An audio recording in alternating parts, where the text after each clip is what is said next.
Shalom, shalom, peuple de Dieu. Je viens encore auprès de vous pour vous parler encore de ce dimanche. Le dimanche dernier, on a parlé la suite de notre message qu'on avait parlé. Réveiller, ce n'est pas une habitude. On a décortiqué, on a parlé, on a montré comment Dieu nous donne le souffle. C'était seulement pour l'adorer et le glorifier. Aujourd'hui, nous voulons parler le cœur d'un serviteur de Dieu. Avant de commencer cet thème, je voulais premièrement d'écouter ce morceau de cantique de notre groupe Gaël.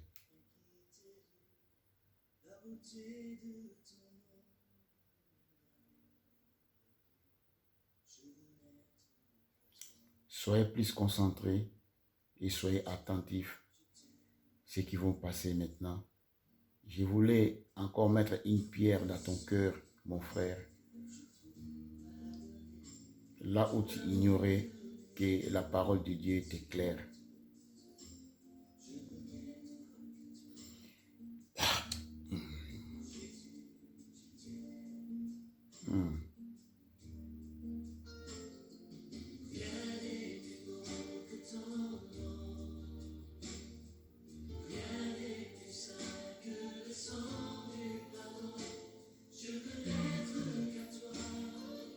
Oh, c'est vrai.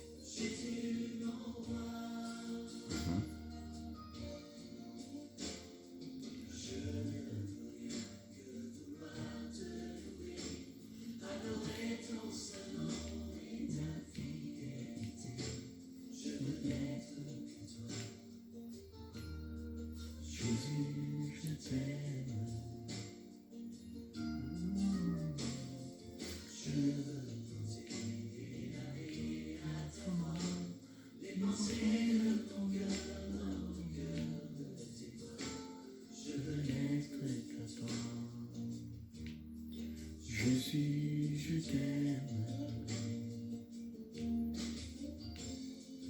Rien n'est plus beau que ton nom. Rien n'est plus saint que le sang du pardon. Que l'être que toi.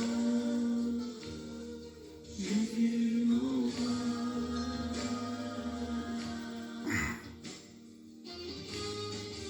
Oh, c'est vrai.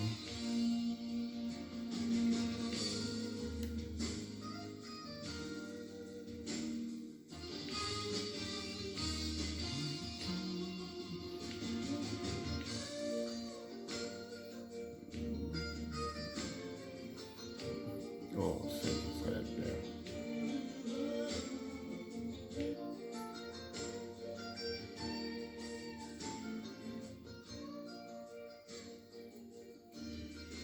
Merci. Comme nos bien-aimés, ils chantent, rien n'est plus beau que le sang du pardon. Avant de commencer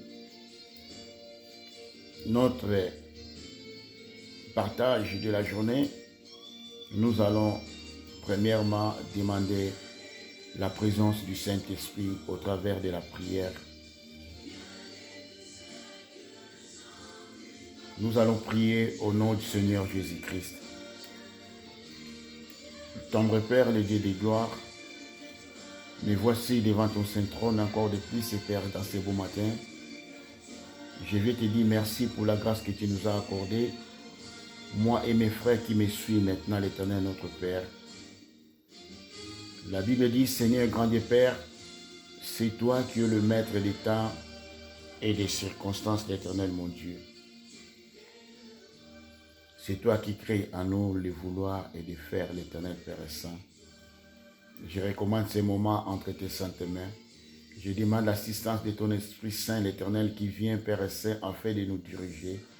Car la Bible dit, sans toi, nous ne pouvons rien, l'Éternel grand Dieu. Nos cœurs, nos vies, dans ces moments, Seigneur, nous avons besoin de ton assistance.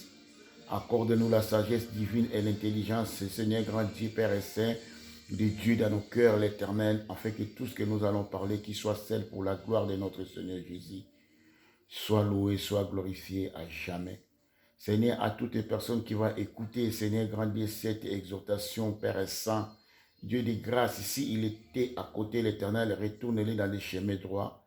Les thèmes, Seigneur, grand Père, c'est que nous allons partager les cœurs d'un serviteur de Dieu. Seigneur, laisse que l'onction de Dieu soit, Seigneur, au travers de ce message, au travers de ce passage saint d'Israël, au travers de cette exhortation de Dieu Tout-Puissant. Viens, Dieu de grâce, assiste-nous au nom puissant de Seigneur Jésus-Christ. Amen. Oh, gloire à toi.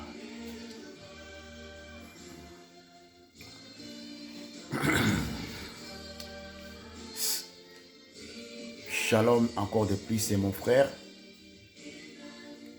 Je viens encore auprès de vous ou auprès de nous tous pour nous partager ce thème d'aujourd'hui, c'est dimanche. Les thèmes que je voulais nous parler, c'est le cœur d'un serviteur de Dieu. Le cœur d'un serviteur de Dieu, quand on dit un cœur, c'est le cœur qui reçoit tout. Le cœur qui dirige, le cœur qui conduit, le cœur qui organise, le cœur qui fait tout dans le corps de l'être humain. Des fois, on dit que toi, tu as de mauvaises cœurs.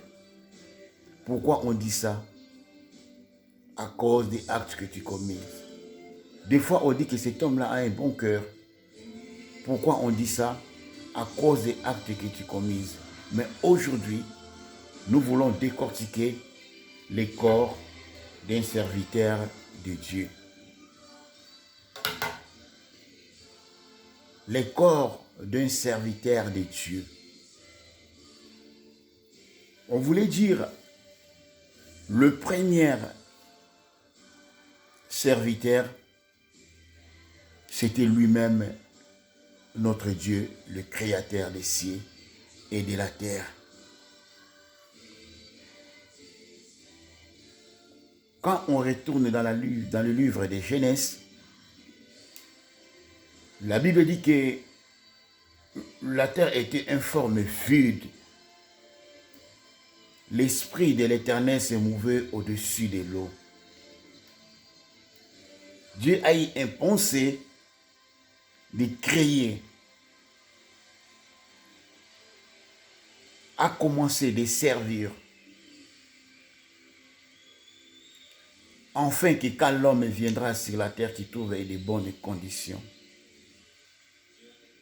Le cœur d'un père, il prépare l'arrivée de ses enfants.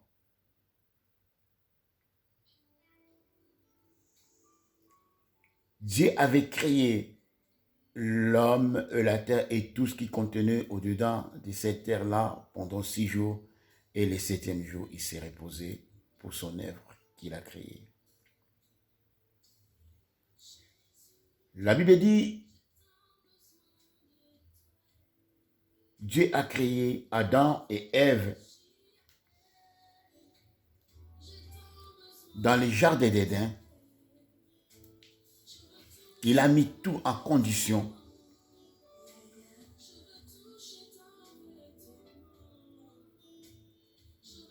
afin que l'homme vive dans une bonne condition. Dieu avait mis l'ordre, il a mis limite afin que l'homme ne touche pas ce qu'il a mis limite. Dans la curiosité de l'homme, l'homme a dépassé les limites de Dieu, il a désobéi l'ordre de l'Éternel. Nous tous, nous connaissons la suite et quand Dieu avait venu, il est venu auprès de l'homme en demandant. L'homme a poussé les raisons. Et la Bible dit, L'homme, quand il était venu auprès de l'Éternel, Dieu, quand l'avait appelé, l'homme a dit que je suis caché parce que je suis né.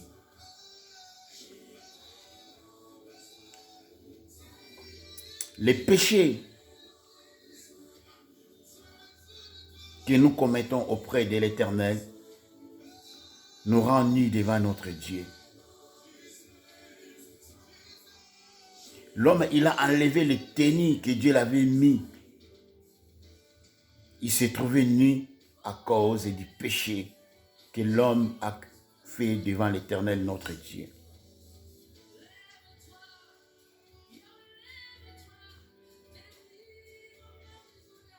Et la Bible dit, Dieu les fait sortir au jardin d'Éden et il les protégea cet jardin.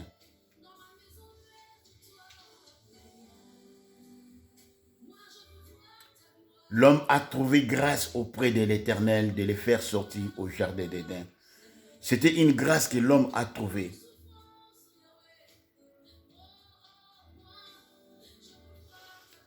Dieu pouvait même détruire l'homme pour faire un autre homme qui n'ont pas péché. Mais tellement il est un Dieu des principes, il a donné encore grâce à l'homme de vivre encore sur la terre que Dieu a créée.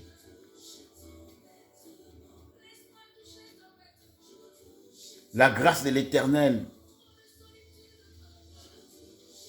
après les chutes de l'homme dans les jardins d'Éden, de faire vivre encore l'homme de l'autre côté, hors du jardin, afin de regarder si l'homme retournera auprès de lui, si l'homme, ils vont repentir de ses mal. La Bible dit que quand ils étaient partis loin de l'Éternel, dans le livre de Genèse, chapitre 4, la Bible dit que Adam connut sa femme Ève et il enfantant le fils, le premier fils, il s'appelait Caïn. Et le deuxième, il s'appelait Abel, comme nous tous connaissons l'histoire de la Bible. Et ce que toi tu ne connais pas, je t'informe que le premier fils d'Adam, il s'appelait Caïn et le deuxième, il s'appelait Abel. J'ai remarqué dans les Écritures, la Bible a parlé premièrement les professions d'Abel. Bien que Caïn, il était grand frère, mais la Bible a parlé premièrement les professions d'Abel. La Bible dit que Abel, il était berger.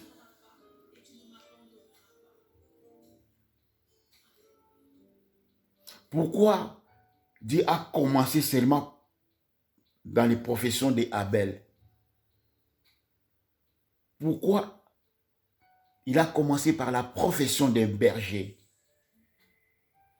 Un berger, c'est celui qui paître des troupeaux. C'est celui qui garde. C'est celui qui a de cœur vraiment, qui supporte beaucoup de choses. Abel, il était berger. L'un-cœur d'un serviteur. Celui qui est prêt pour servir, de donner sa vie pour les autres, de donner sa vie pour quelque chose, pour l'ordre qu'on l'avait donné.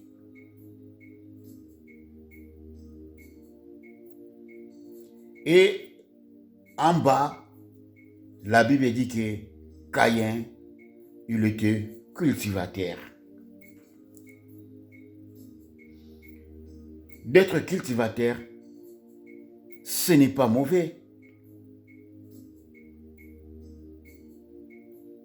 Dieu aussi compta parce que quand Dieu avait créé la terre à Lévi et cultivé la terre, avait dit à l'homme de cultiver la terre.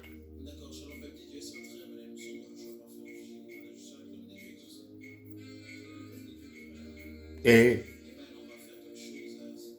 il faisait un jour un sacrifice auprès de l'Éternel. Nous tous, nous les connaissons l'histoire.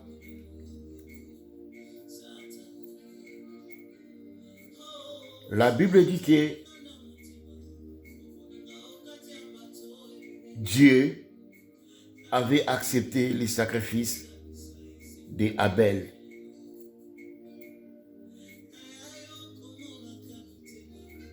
Dieu, il a accepté le sacrifice d'Abel.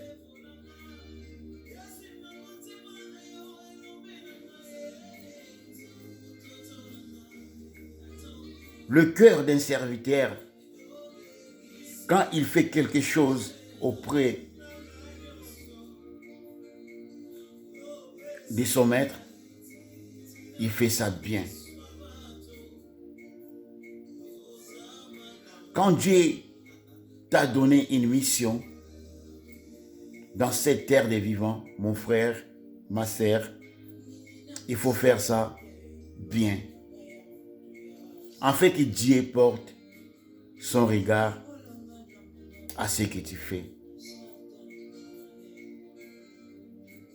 Abel, il était serviteur de l'Éternel. Il a fait une bonne offrande auprès de l'Éternel. Il a donné un sacrifice qui était agréable. Dieu a trouvé agréable à son sacrifice.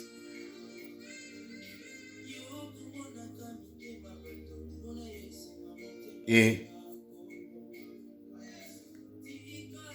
il n'a pas porté le regard dans les sacrifices de Caïn. Même Dieu n'avait pas porté le regard dans les sacrifices de Caïn. Ça ne voulait pas dire que Dieu a haï Caïn. Loin de là, Dieu n'a haï personne. Caïn n'est pas l'ouvrage de main de Dieu. Notre bien-aimé David a dit auprès de l'Éternel, nous sommes l'ouvrage de tes mains et nous sommes l'ouvrage de tes mains. Et il a dit aussi dans le livre des psaumes toujours, nous sommes les troupeaux de ton pâturage. Dans le pâturage de l'Éternel, nous tous nous sommes troupeaux. Mais Dieu a distribué les tâches. Les autres sont des serviteurs et des bergers, et chacun a leur tâche auprès de l'Éternel. Dieu a porté regard dans les sacrifices d'Abel. Il n'a pas porté regard dans les sacrifices de Caïn. Et la Bible dit, Caïn, quand il a vu cela, il a sauté sur son frère et il l'a tué.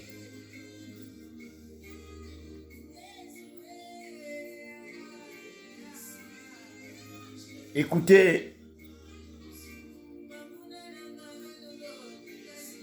ce que Dieu avait demandé à Caïn. Dieu, il sait, mais il voulait seulement que Caïn confesse dans sa bouche leurs actes. Peut-être il va s'humilier devant l'Éternel. Mais Caïn, comme il n'avait pas le cœur de Dieu, Dieu l'avait demandé, où es-tu ton frère?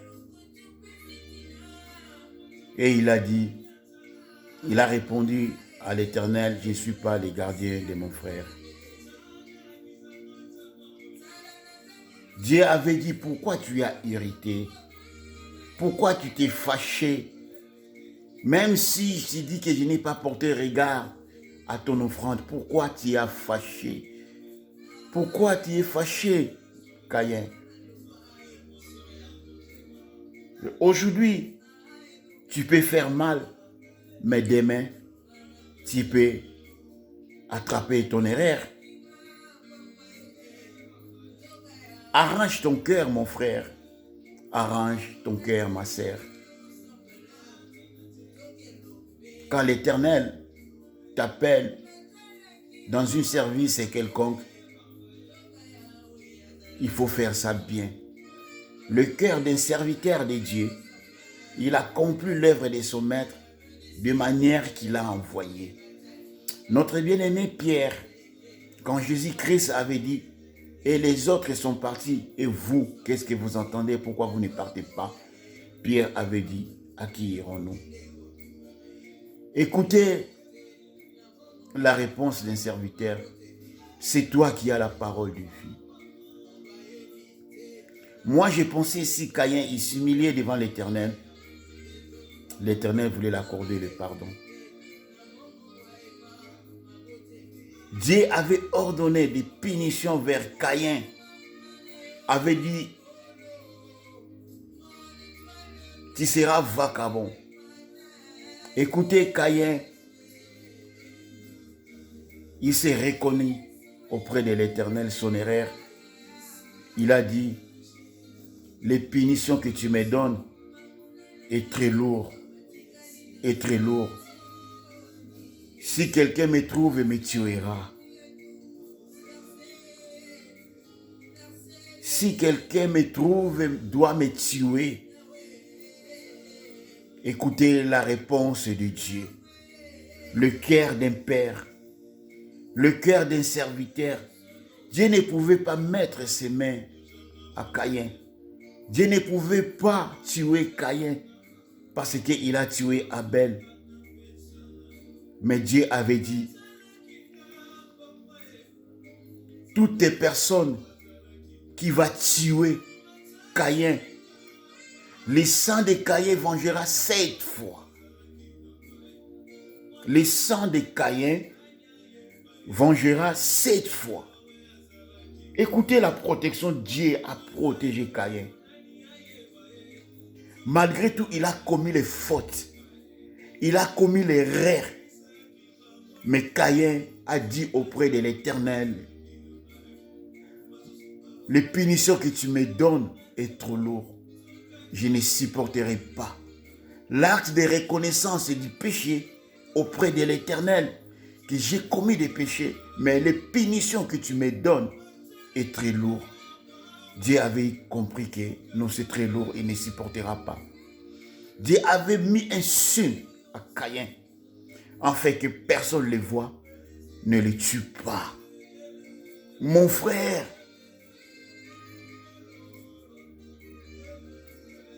aujourd'hui nous voyons dans le monde, si ton frère a commis le mal, surtout dans ce monde d'Android, dans ce monde de technologie, les réseaux sociaux, est devenu comme de mer à boire. Si ton frère a commis le mal, nous voyons tous les gens y courent devant les réseaux sociaux. Je regarde souvent beaucoup d'émissions à la télé, dans les YouTube,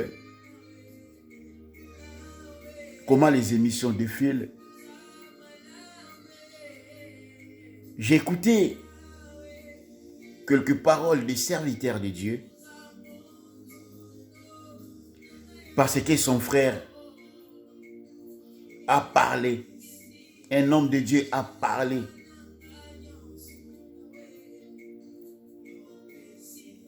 Comment il fait les enfants de Dieu. Il commence à prophétiser la mort sur cet homme-là. Est-ce que tu es un serviteur vraiment? Toi, tu es tenté de prophétiser la mort pour ton frère. Tu dis que les frères là, ils mourront. Les pasteurs là, ils vont mourir. Est-ce que tu as un cœur? Dieu a créé Caïn. Est-ce qu'il a tué Caïn?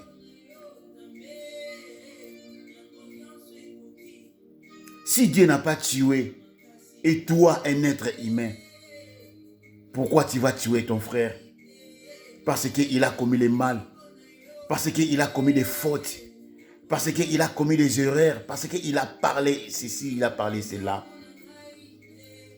Est-ce que vous avez demandé au Seigneur, consulter Dieu, ce qu'il parle si c'est vrai?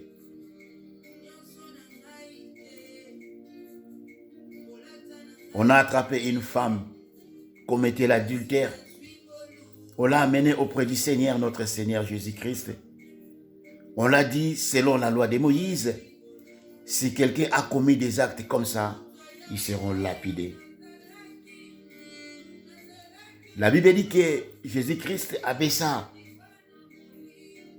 Sa tête sur la terre, il criait. Et quand il levait, il dit que parmi vous, si quelqu'un n'a pas commis de péché, qu'il jette les premières pierres à sa femme. Nous connaissons les suites. Ils ont laissé les pierres. Jésus-Christ continue à écrire. Quand il a élevé sa tête, il a vu personne. Il a dit à la dame, personne ne t'a condamné. Moi aussi, je ne te condamne pas. Mais va et ne pêche plus. Mon frère, n'apportez pas les pierres dans les mal de ton frère. Ce que toi tu fais en coulisses, personne ne le sait, seul Dieu te sait. Mais Dieu ne te tue pas. Pourquoi tu prophétises toujours la mort auprès de ton frère? Pourquoi tu vas dire que ce que tu fais là, tu vas mourir? Es-tu pas les prophètes de malheur? Tu prophétises le mal. Est-ce que c'est toi qui as créé ces frères-là? Je voulais poser une simple question. Si ces frères-là, il était ton frère, né de même père et de même mère, tu voulais les prophétiser le mal pour lui?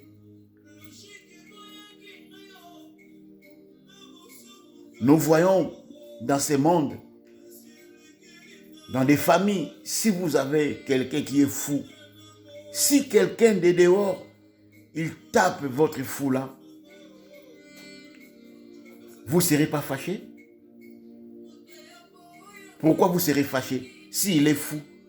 Pourquoi vous allez fâcher quand quelqu'un les tape? Pourquoi?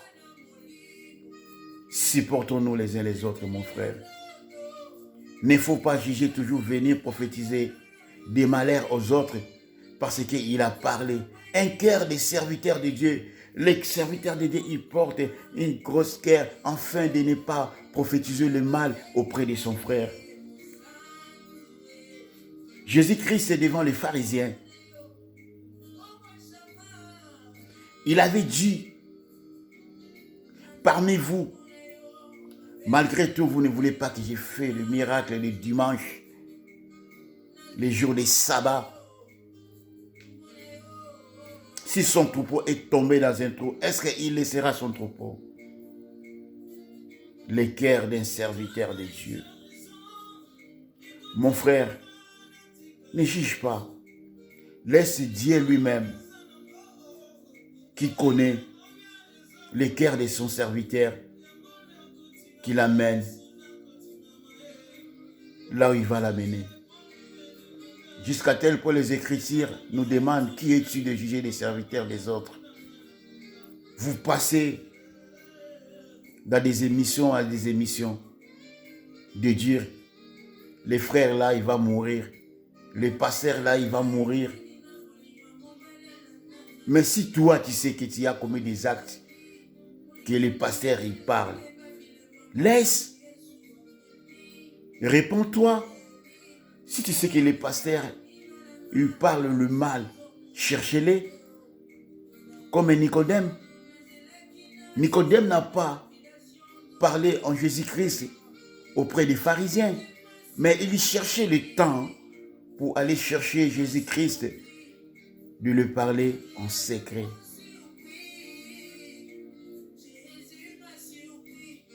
Est-ce qu'il a cité le nom de quelqu'un, le pasteur? Le cœur d'un serviteur.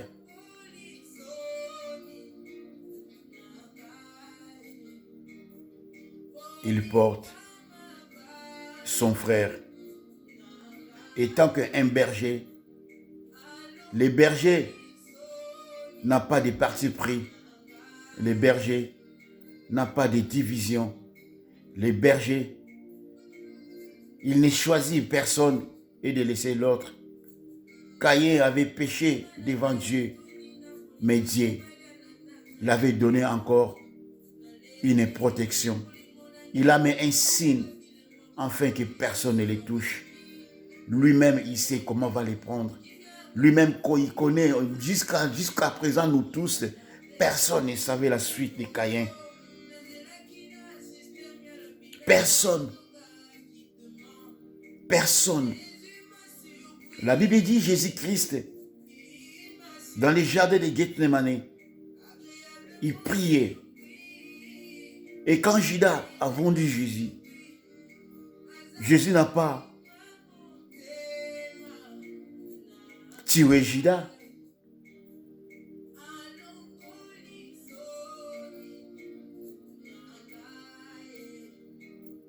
Qui sait la suite de Judas après sa mort? La Bible dit que parce que Jésus-Christ, après sa mort, il est parti enseigner aussi les morts dans les tombeaux. Mon frère, si l'un de nous, il tombe, ne faisons pas les fêtes, ne réjouissons pas, soyons dans le deuil et priez pour notre bien-aimé. Ne donnez pas accès au diable en commençant en parlant le mal de ton frère, le mal de ta sœur parce qu'il est tombé. Ne jugez point. Mais ton service que Dieu te donne, seulement de prier.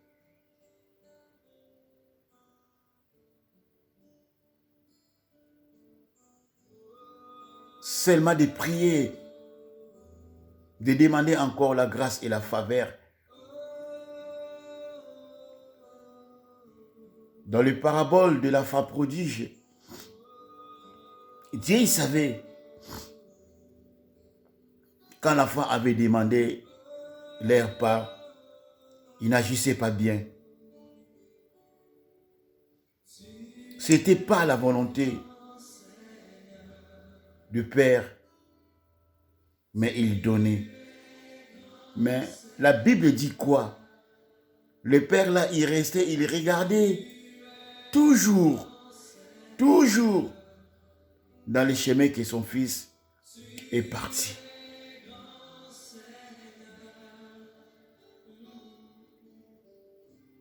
Supportons nos frères. Supportons nos frères, nos bien-aimés. Supportons nos frères. Supportons nos frères. Ne jete pas les pierres et ne condamne pas.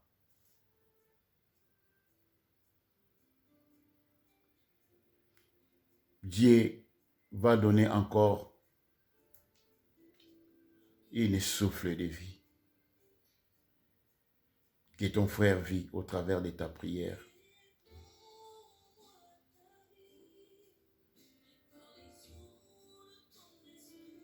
Oh Jésus.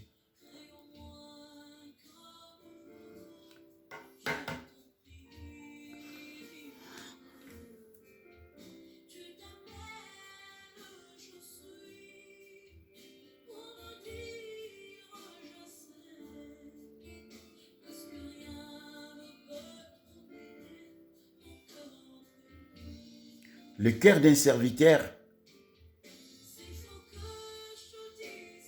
ne condamne pas, n'amène pas des pierres pour jeter aux autres.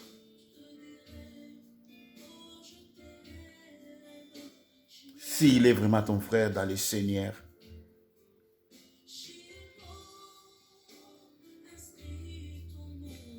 Dans les livres des Hébreux,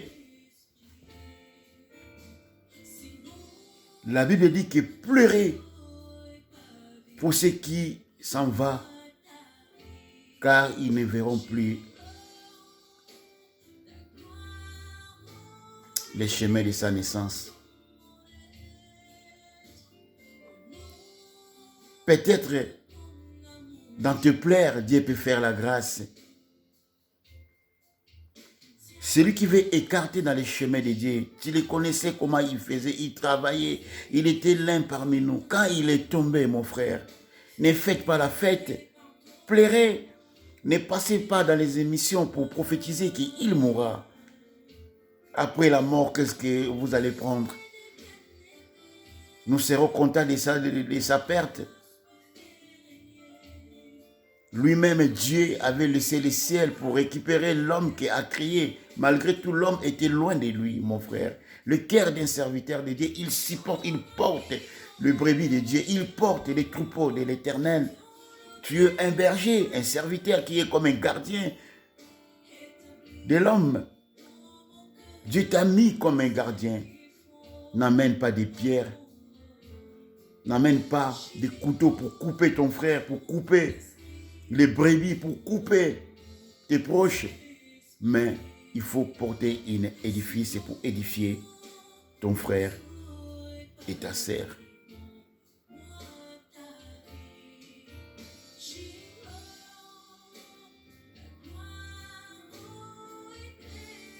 Supportons-nous les uns des autres.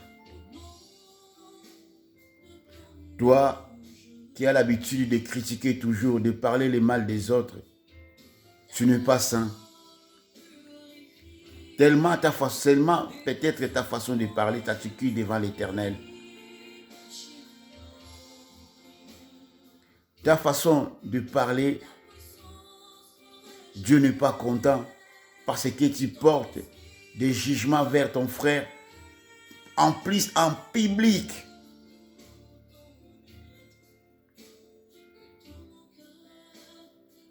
Prions. Quand nous voyons l'un de nos tombes, pleurer, demander la grâce. Dieu lui-même n'a pas tué Caïn. Mais celui qui a commencé le crime de tuer quelqu'un dans cette terre, c'est Caïn qui a commencé. Mais Dieu n'a pas tué. Mais aujourd'hui, toi tu passes, tu dis que ce pasteur-là, il va mourir. C'est toi qui tiens les clés de la mort.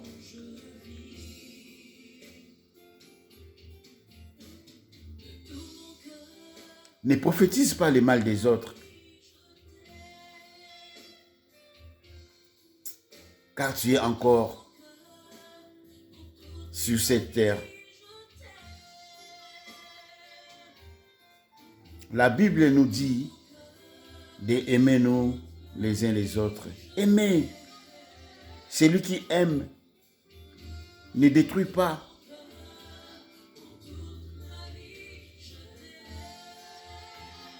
Si chacun de nous, il fait l'effort pour que son fils ou sa fille qui soit bien dans leur vie, même lui, il ne sera pas vivant, mais son nom sera cité. Pourquoi tu vas parler le mal de ton frère? Retournons auprès de l'Éternel. Restons auprès de notre Seigneur Jésus-Christ. Merci mon frère. Merci ma sœur. C'est ça, c'était mon vœu de ce dimanche. Que Dieu soit loué, soit glorifié, soit magnifié en plus dans nos vies. Toi qui commets aussi le mal, je ne t'encourage pas de faire le mal, mais évitez. Dieu avait dit à Caïn, le péché est dans ta porte. Domine, afin que le péché n'entre pas. Afin que le péché n'entre pas, domine le péché. La Bible dit, ne donnez pas accès au diable. Cherchons à dominer le mal. Et toi, serviteur, ne critique pas. Ne laissez pas toujours dans le mal au mal, mais accomplis toujours la volonté de Dieu, d'aimer les uns les autres, au nom du Seigneur Jésus-Christ. Ainsi que j'ai demandé de prier.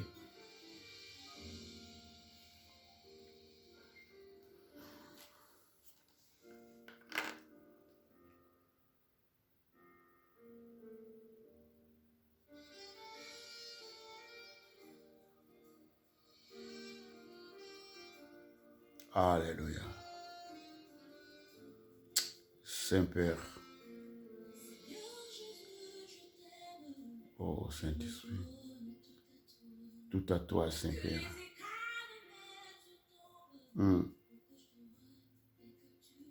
Merci.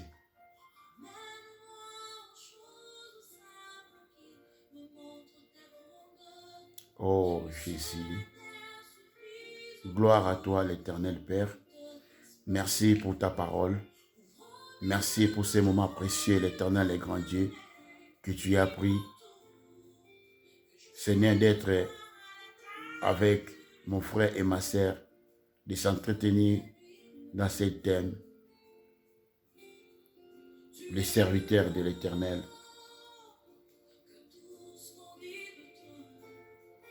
Le cœur d'un serviteur qui supporte tout.